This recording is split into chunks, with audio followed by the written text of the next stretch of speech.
A ranger was simply patrolling the park when he discovered a massive iron house deep in the forest, a place that didn't exist on any maps or in any reports.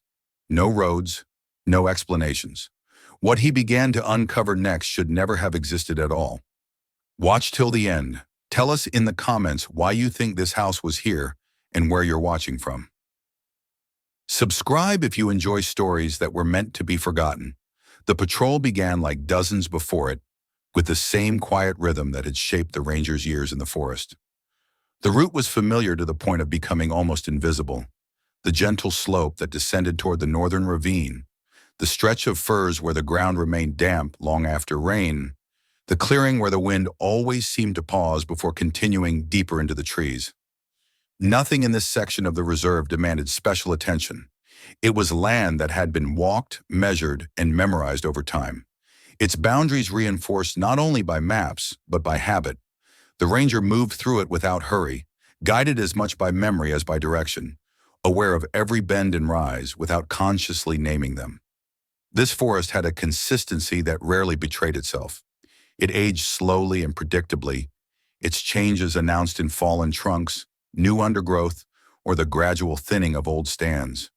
Even human traces followed recognizable patterns: illegal fire pits, forgotten fencing, the occasional rusted fragment of equipment left behind by crews decades earlier. There was nothing here that surprised him anymore. The comfort of that certainty had become part of the work, a reassurance that the land remained legible if one paid attention. That sense of legibility was what made the first anomaly so easy to dismiss. It appeared only as a glint at first, an interruption of color rather than form. Between two tree trunks, something reflected light differently than bark or leaf, a brief dull flash that vanished when he shifted his angle. He slowed, more out of habit than concern, and looked again. The forest rearranged itself as his perspective changed, branches overlapping, shadows sliding across one another. For a moment there was nothing but trees. He resumed walking, already explaining the interruption away as moisture on a leaf or the exposed surface of stone. A few steps later the reflection returned. This time it held its place. It did not flicker or dissolve when he stopped. It remained where it was, low and steady, catching light without returning it fully. The ranger stood still, letting his eyes adjust, and felt the faintest unease settle in his chest. The forest did not behave this way.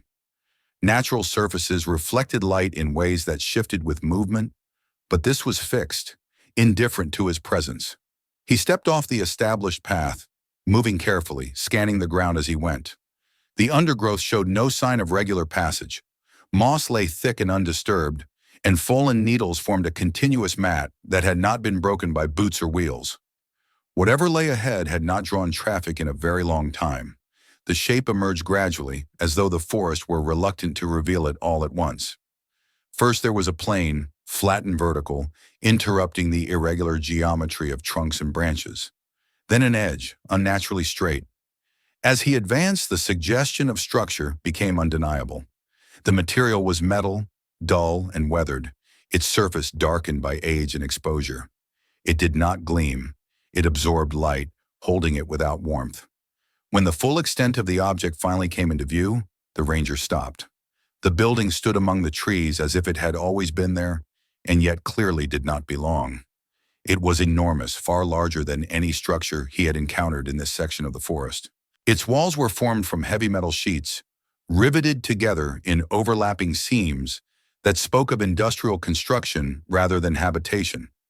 The house-like label formed in his mind and immediately fell apart. It had no obvious purpose. It was not a warehouse, not a residence, not a facility he recognized from any category of land use. The forest pressed close around it. Mature trees stood only a few meters from its walls, their roots undisturbed, their trunks unscarred.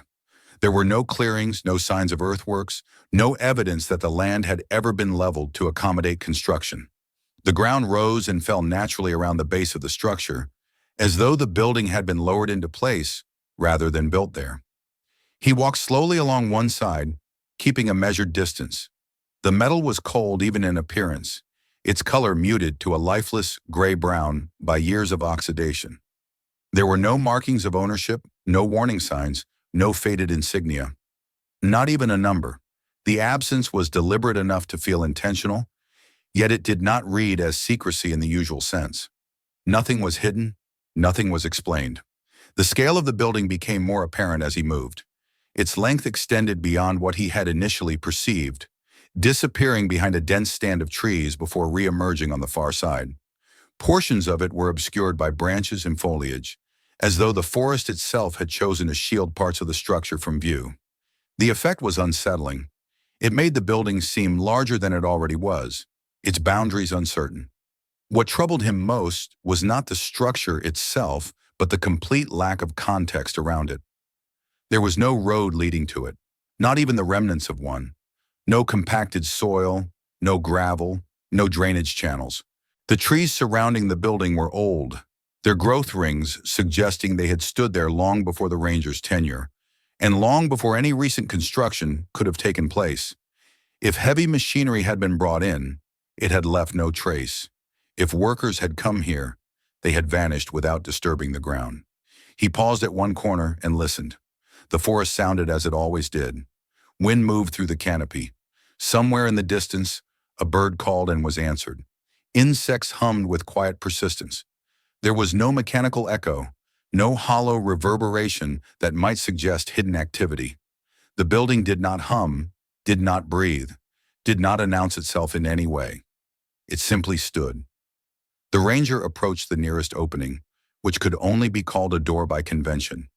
It was large and solid, its surface scarred by time but not by force. There were no signs of attempted entry, no bent hinges or fractured locks.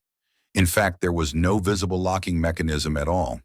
The door sat flush within its frame, neither inviting nor resisting entry. He did not open it.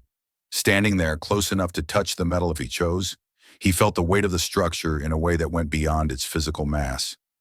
This was not the uneasy feeling that accompanied abandoned cabins or forgotten facilities, places that spoke clearly of neglect or decay. This was different. The building did not feel abandoned. It felt excluded. His training encouraged documentation, caution, and methodical assessment. He noted the absence of identifying features, the improbability of the structure's location, the lack of environmental disturbance. None of it aligned with known patterns. The more he observed, the more the building resisted classification. He stepped back, widening his view, allowing the forest and the structure to occupy the same frame. The contrast was stark. Around him, life pressed forward in slow, persistent growth. Leaves unfolded, moss crept along fallen logs, soil reclaimed whatever was left unattended.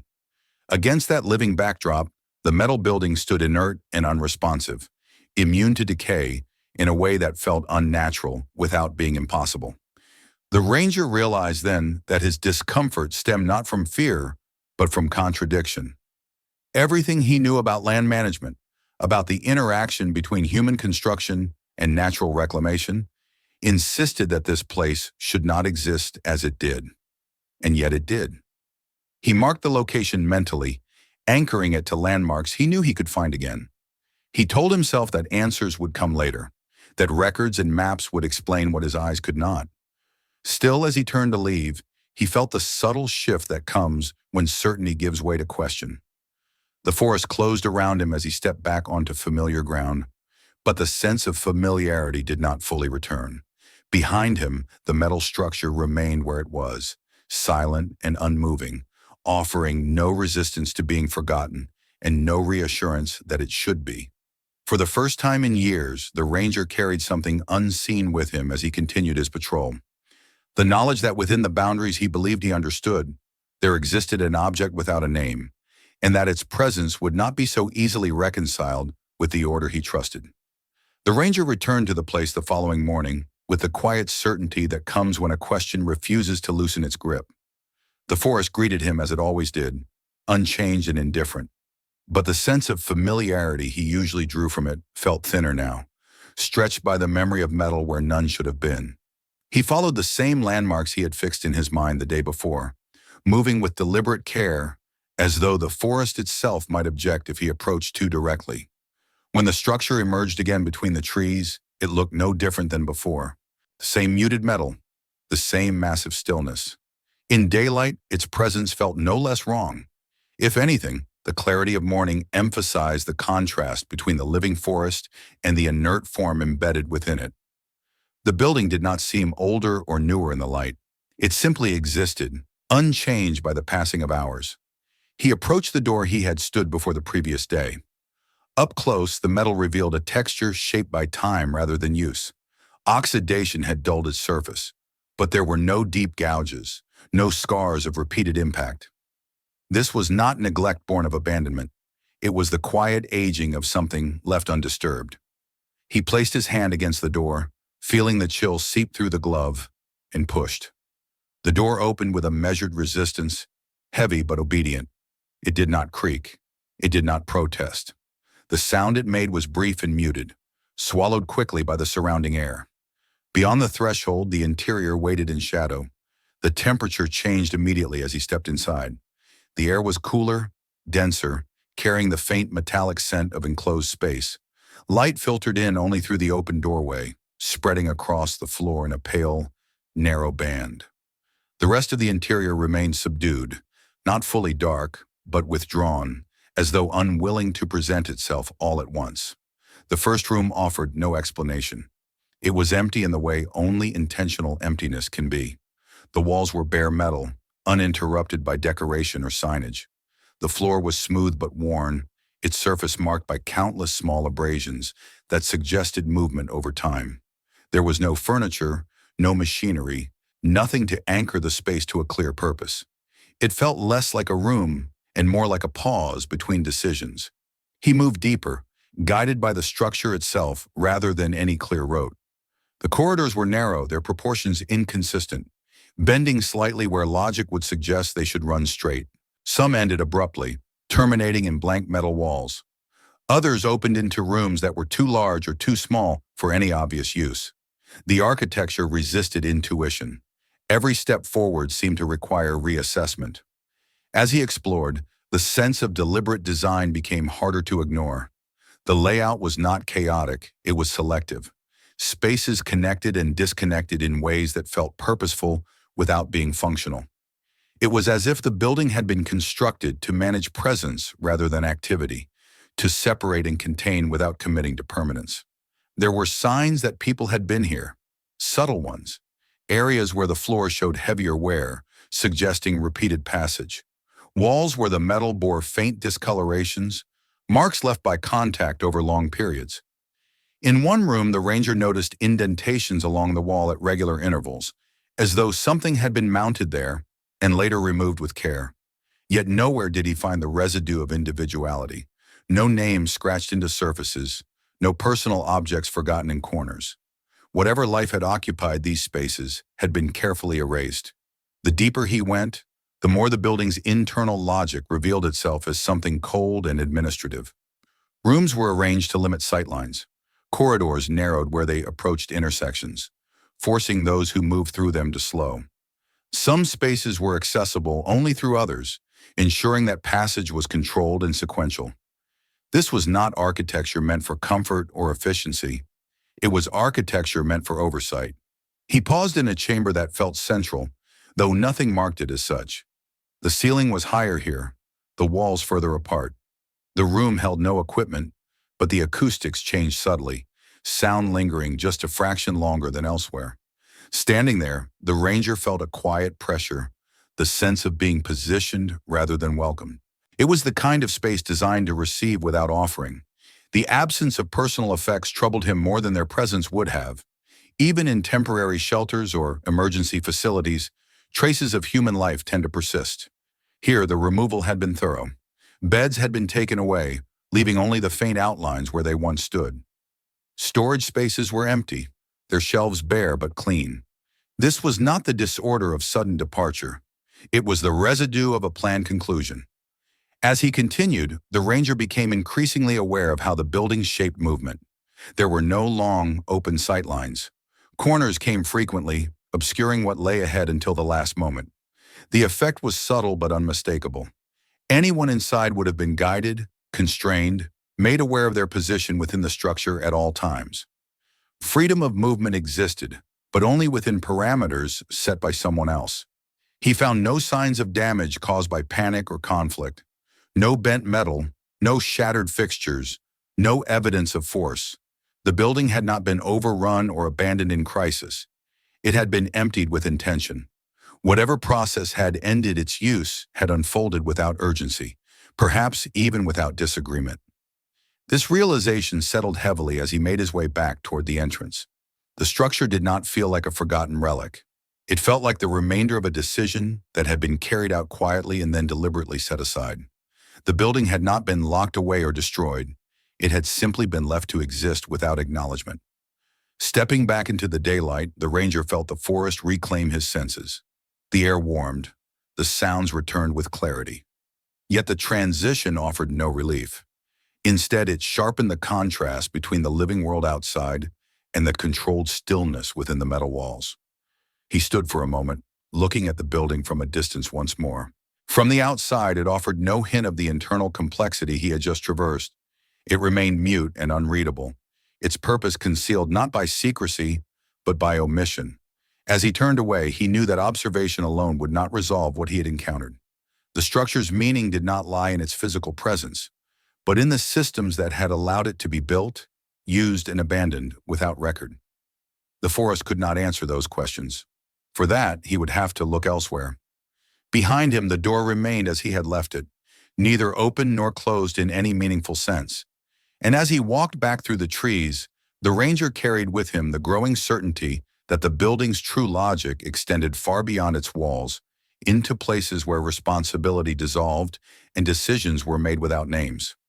The building did not leave the ranger's thoughts when he returned to his station. Its interior logic, cold and deliberate, followed him with a persistence that resisted distraction.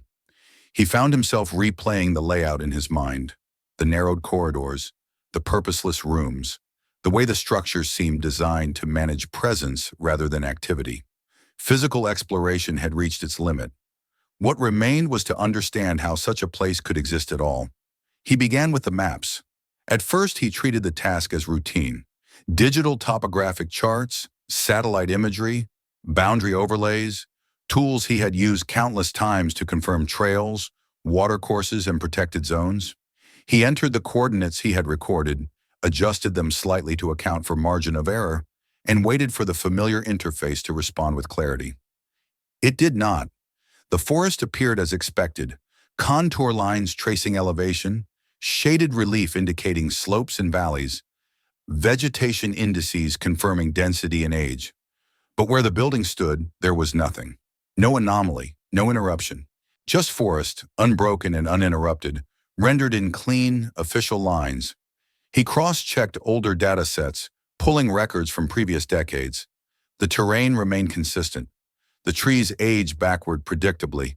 Fire scars appeared and disappeared according to known events. Yet the land beneath the building showed no alteration at any point in the recorded past. No clearing, no disturbance, no trace of construction.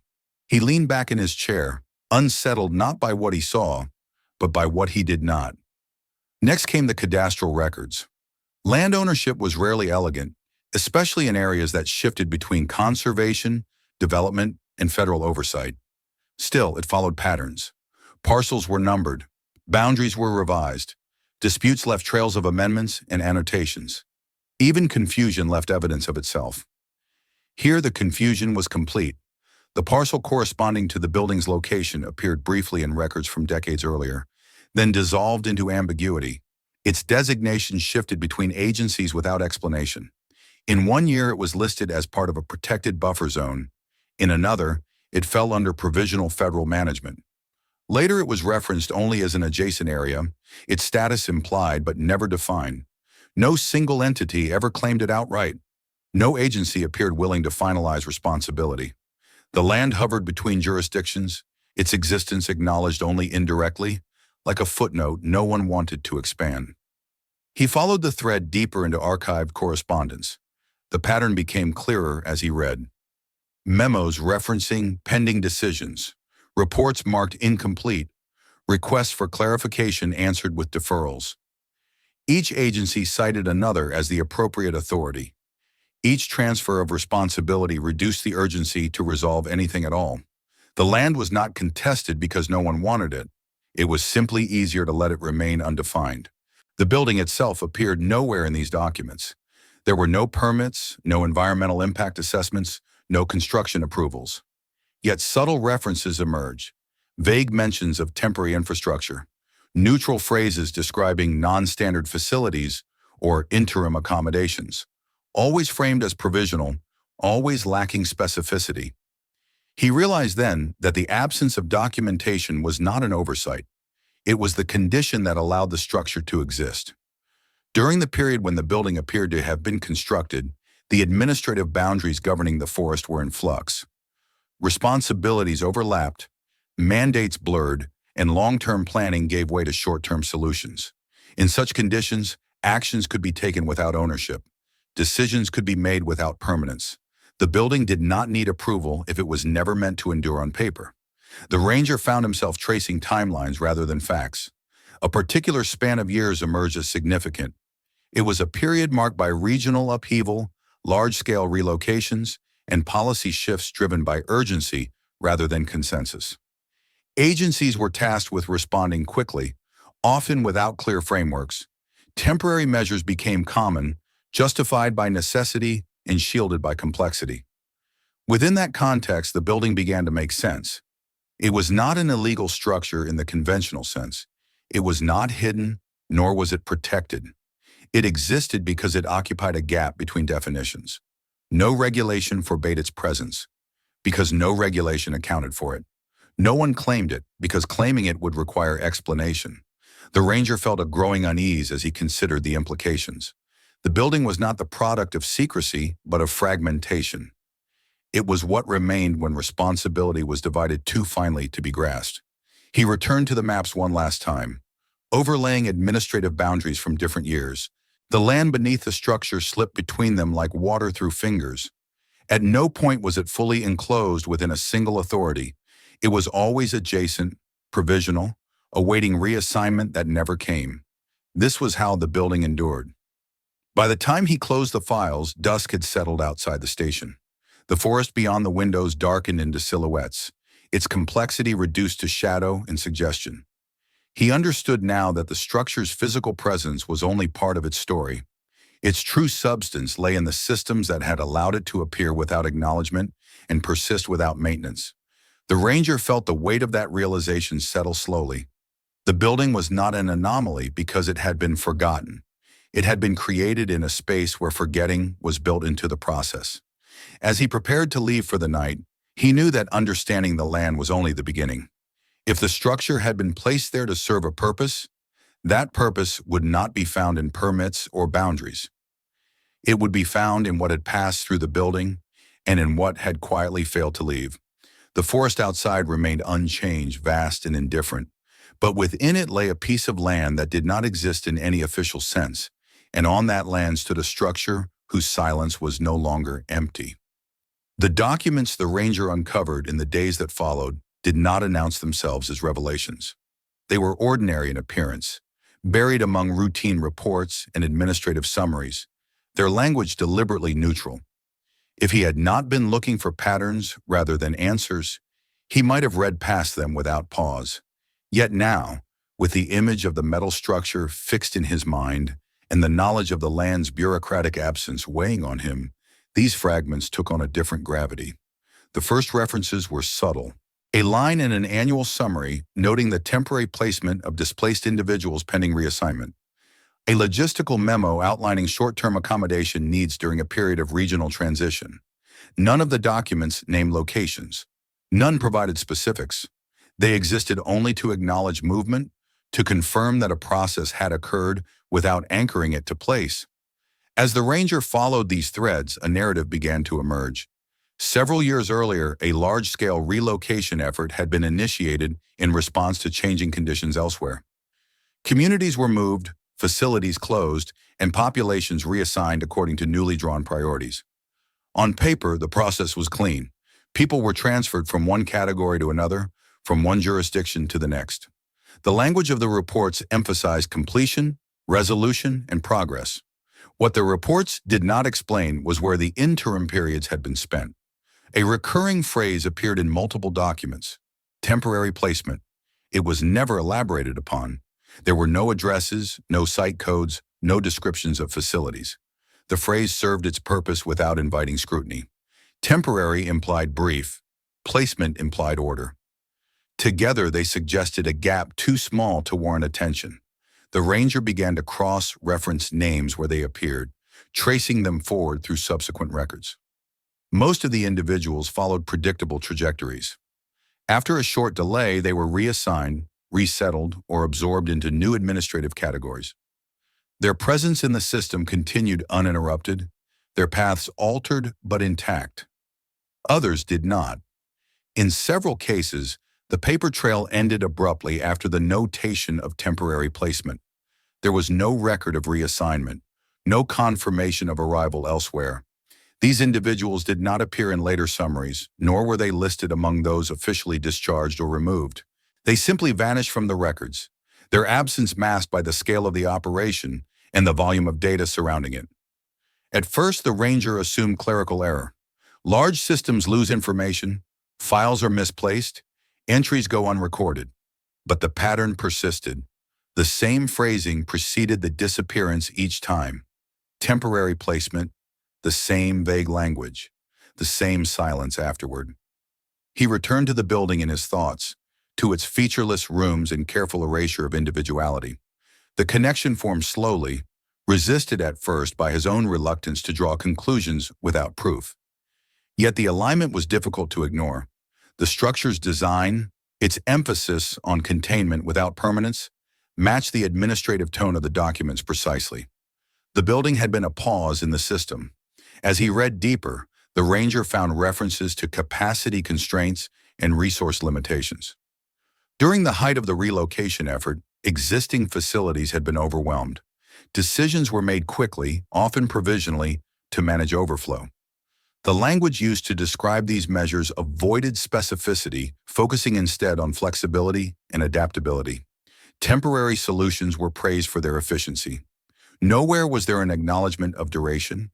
In one report, he found a passing reference to an extension of interim arrangements due to unresolved jurisdictional questions.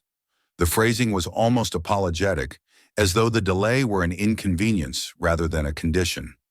Weeks became months. Months blurred into longer spans, their passage unmarked by updated documentation. The ranger imagined the people described in these reports arriving at the building in the forest. They would have been told this was a short stay, a necessary pause before relocation continued. The structure itself would have reinforced that belief. It was not designed to feel permanent. Its rooms were bare, its spaces impersonal. Everything about it suggested transience. Yet transience requires an endpoint. As policies shifted and priorities changed, the urgency that had driven the initial relocations diminished. New initiatives took precedence. Resources were redirected. The temporary became inconvenient to revisit. For most, the system resumed its flow. They were moved along, processed, reassigned. For a smaller number, the pause stretched indefinitely. The ranger found no evidence of deliberate harm. There were no reports of abuse, no indications of violence or coercion. What emerged instead was a quieter failure. The system had not intended to erase anyone. It had simply failed to account for them once their presence no longer fit neatly into its categories. When the relocation program was officially concluded, the documents reflected satisfaction. Objectives met, resources stabilized, outstanding issues minimal. There was no mention of the building, nor of those whose records ended there. The omission was not conspicuous. It was absorbed into the closing language of success. Further correspondence revealed how the building itself had been handled. A brief note referenced the decommissioning of interim facilities, recommending that sites without ongoing utility be secured and removed from active consideration. There were no instructions for demolition, no budget allocations for removal. The facilities were to be closed by omission rather than action. The ranger understood then that the building had not been abandoned accidentally. It had been sealed off by indifference. Those who had remained within it the longest were not prisoners, nor were they free. They existed in a liminal state, present but unacknowledged. Over time, some may have been transferred quietly, their transitions unrecorded in the broader system. Others may have left on their own, finding their way back into communities without documentation or support. And some perhaps had simply stayed until the structure itself was emptied and forgotten. The forest offered no clues to their fate. It had reclaimed the surroundings without regard for what had passed through the metal walls. Trees grew, seasons turned, and the land resumed its slow rhythms. The building remained, but the people did not. The ranger felt a weight settle over him as he closed the final file. The story that had begun as a question of unauthorized construction had become something more unsettling. The building was not merely an artifact of bureaucratic confusion. It was a place where people had been held between decisions, their lives suspended by language that promised temporariness while delivering delay. What disturbed him most was not the existence of the building, but the realization that no one had officially acknowledged those who had stayed there beyond their allotted time. The system had moved on, satisfied with its own conclusions, leaving behind a residue of unresolved presence that no report had been designed to capture. As he prepared to return to the forest once more, the ranger understood that the building's emptiness did not signify absence. It marked the end of a process that had never fully accounted for its human cost. The metal walls had contained more than space. They had contained lives that were meant to pass through and instead became lost in the margins. The forest remained silent on the matter, but for the ranger, the silence had taken on a new dimension. It was no longer merely the absence of sound. It was the echo of people who, according to the records, had left and, according to the land, had never truly been there at all. The ranger approached the next stage of his inquiry with a growing awareness that clarity would not arrive in the form of a single document or decisive discovery. What he was uncovering did not resemble a hidden archive waiting to be opened, but rather a diffuse pattern spread thinly across years of administrative routine. Each fragment on its own appeared harmless, even banal. Together they formed a shape that resisted easy naming. He began by returning to the records associated with the building's operational period, focusing not on what they stated directly, but on how they were written. The language was consistent across departments, stripped of personal reference and weighted toward abstraction.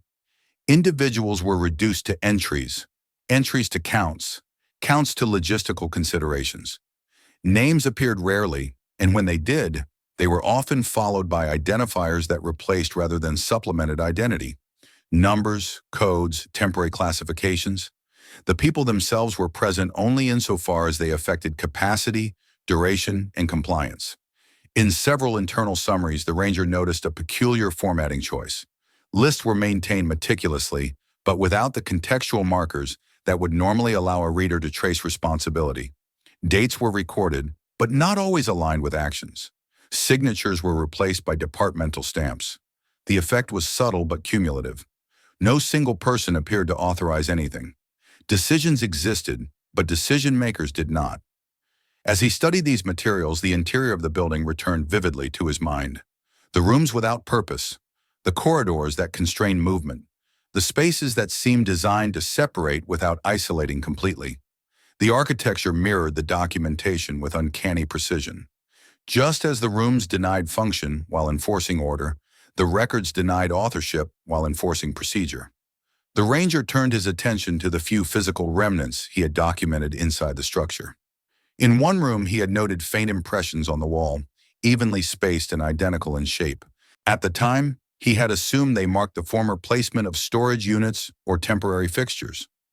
Now, revisiting his notes, he recognized the pattern more clearly.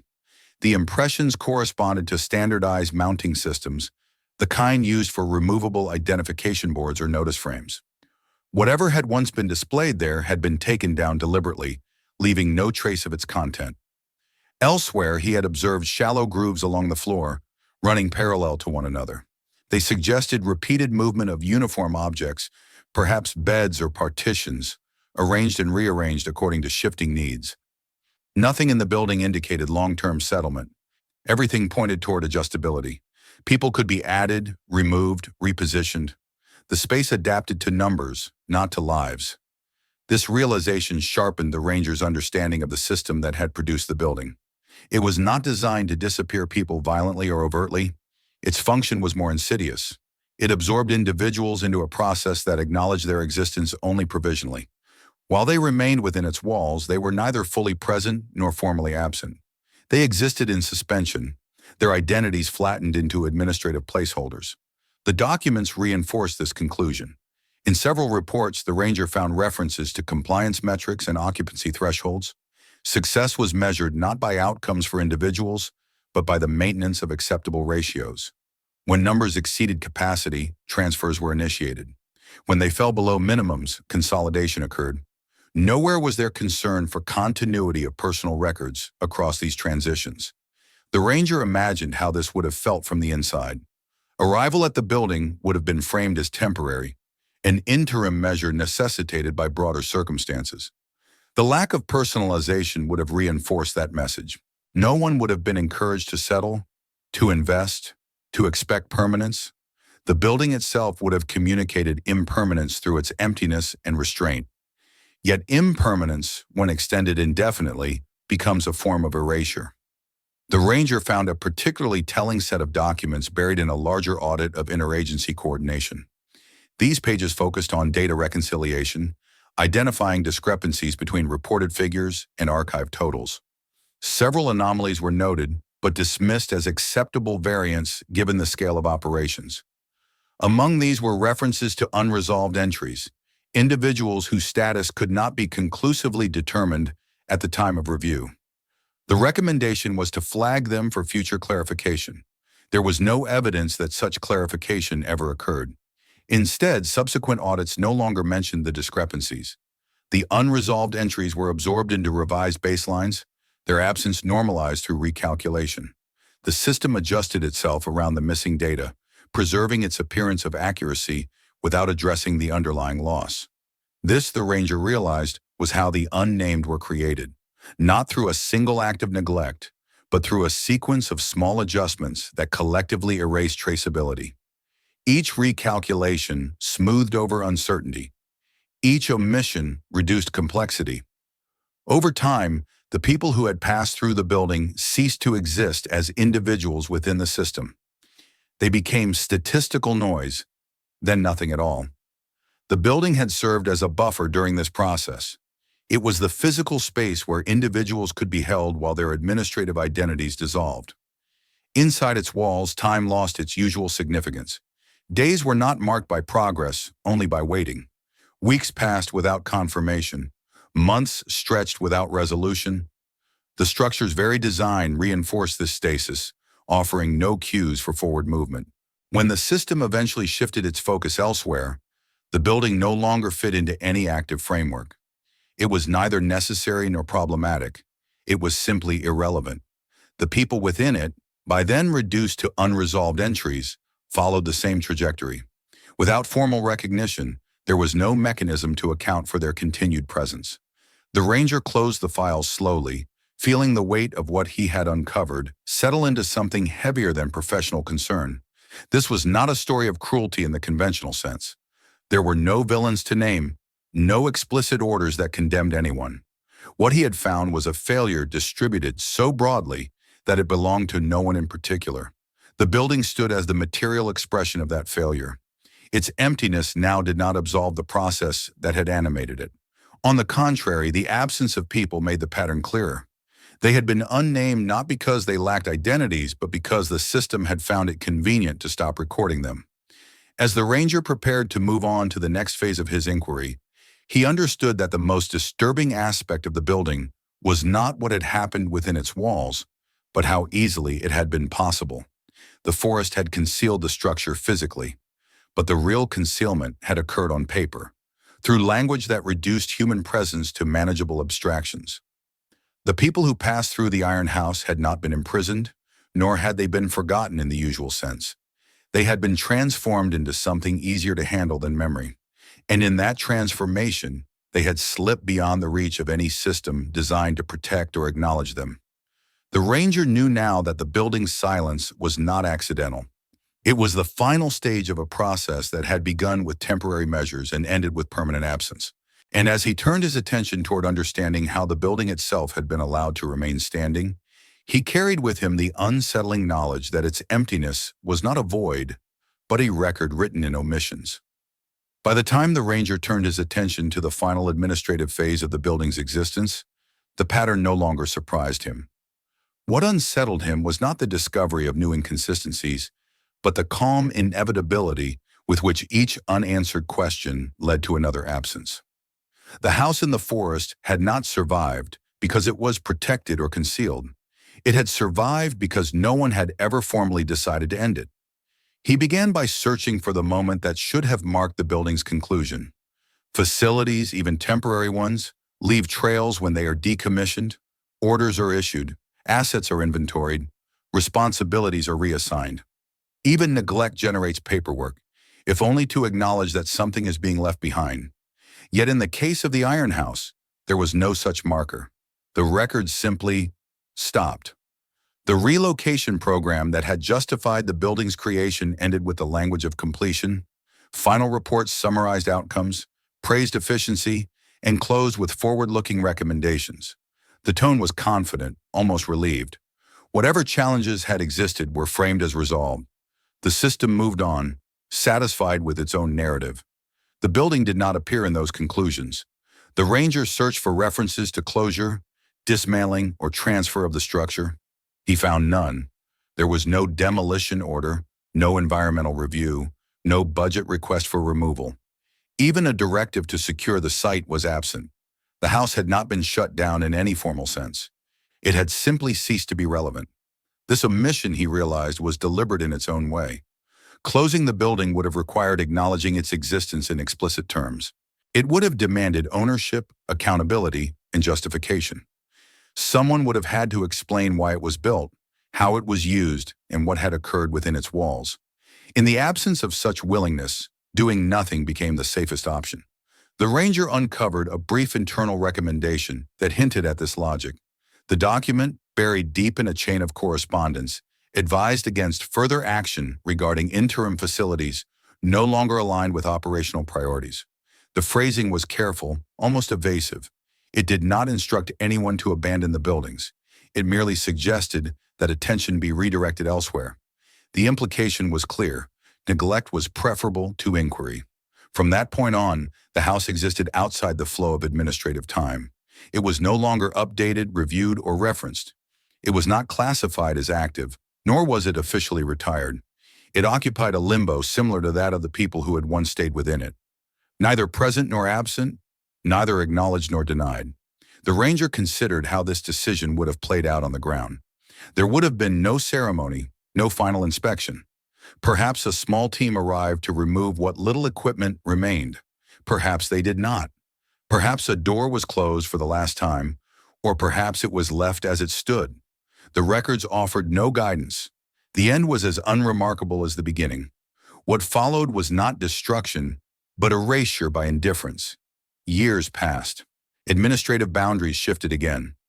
New personnel took over roles once held by those who had overseen the relocation program. Institutional memory thinned. The building slipped further from relevance, its absence from official maps reinforcing the illusion that it had never mattered. The forest, meanwhile, did what it always does. It pressed inward. Branches grew closer to the walls. Moss crept along the metal seams.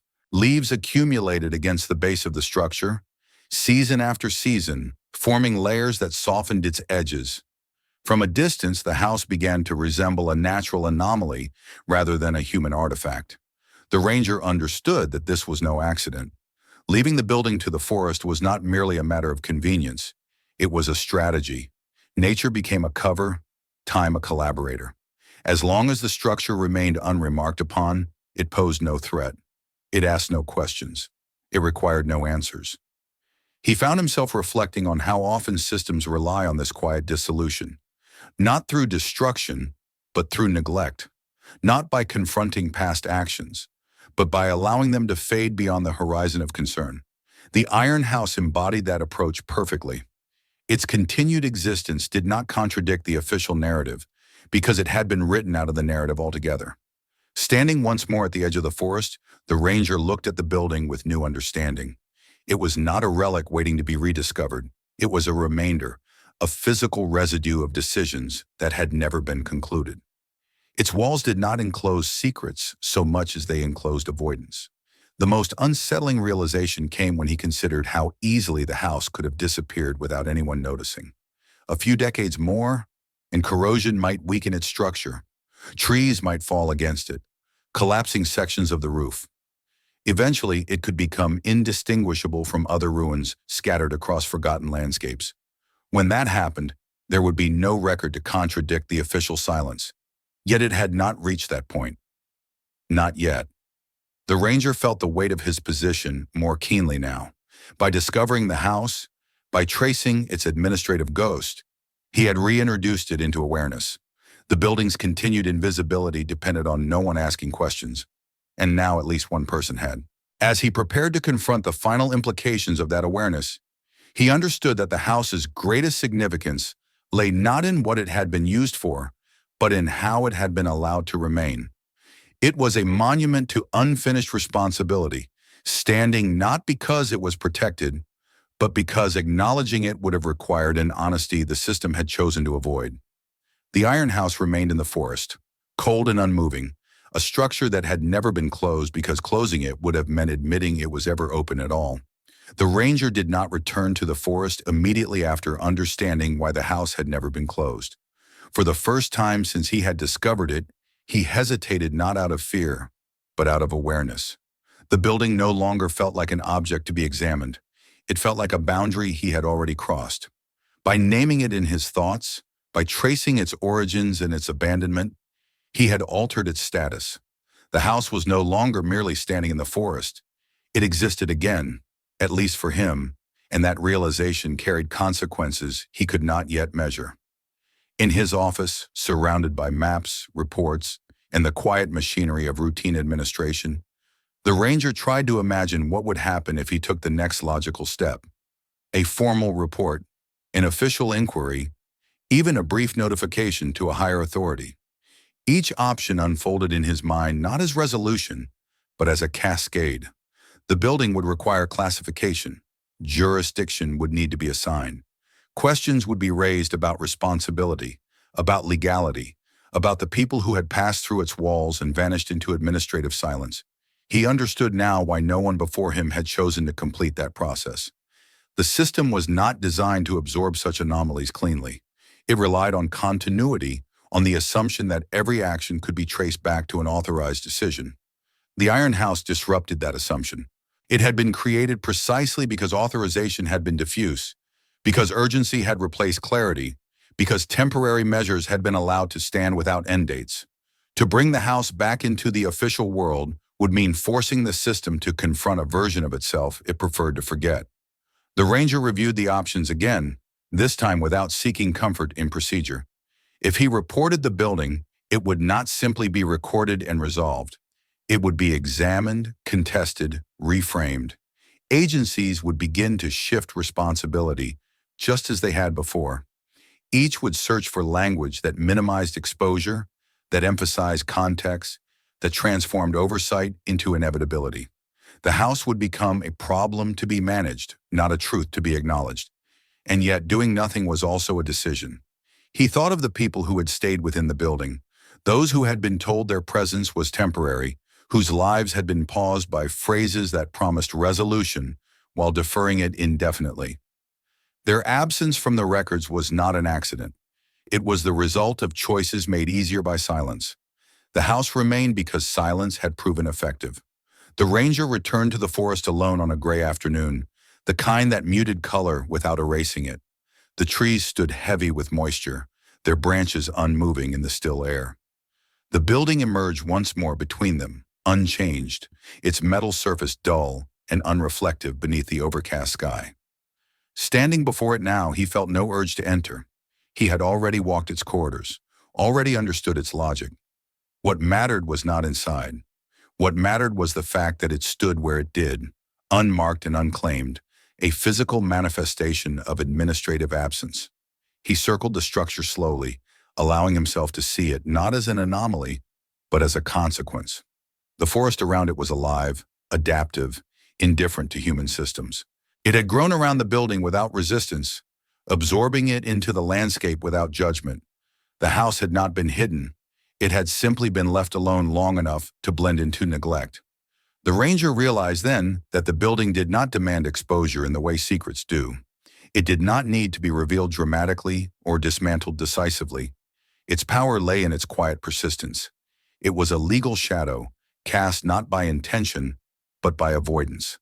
As long as it remained unaddressed, it represented the unresolved edges of authority, the places where responsibility dissolved. He considered marking the site more formally, logging its coordinates with greater precision, attaching photographs and notes to a report that would circulate upward. The act would be simple. The consequences would not. Once the house was named, it could not easily return to invisibility. Even if nothing came of the inquiry, the silence would no longer be complete. Yet the ranger also understood that exposure did not guarantee justice or clarity. The system might respond by absorbing the building into a new category, neutralizing its significance through classification. The people who had passed through it would remain unnamed, their stories flattened once more into abstractions. The house could be closed officially without ever being understood. As he stood there, the forest pressing close, he recognized the ambiguity of his position. He was neither investigator nor judge. He was a witness. The discovery had placed him at the edge of a truth that did not resolve neatly into action. The house remained where it was, cold and massive, its metal walls bearing the quiet marks of time. It did not accuse. It did not explain. It simply existed, as it had for years, between definitions and beyond attention. The ranger turned away at last, not with a sense of completion, but with acceptance. Some structures are not built to be demolished. Some decisions are not meant to be concluded. The iron house stood as a reminder that systems do not fail only through excess or malice, but through omission, through the careful avoidance of responsibility. As he walked back into the forest, the building receded behind him, partially obscured once more by trees and shadow. It did not disappear. It waited as it always had, in the space between acknowledgement and neglect. The ranger carried that space with him now. The house had entered the world again through his awareness, but whether it would ever leave the shadows depended on choices that extended far beyond a single patrol or a single report. Until then, it would remain what it had always been. Not a secret, but a legal shadow, standing quietly where no one had wanted to look. If this story kept you watching, make sure to subscribe so you don't miss the next one. More hidden stories and forgotten places are coming very soon. Watch the next video on your screen, and if this story made you think, share it with someone who would find it just as unsettling.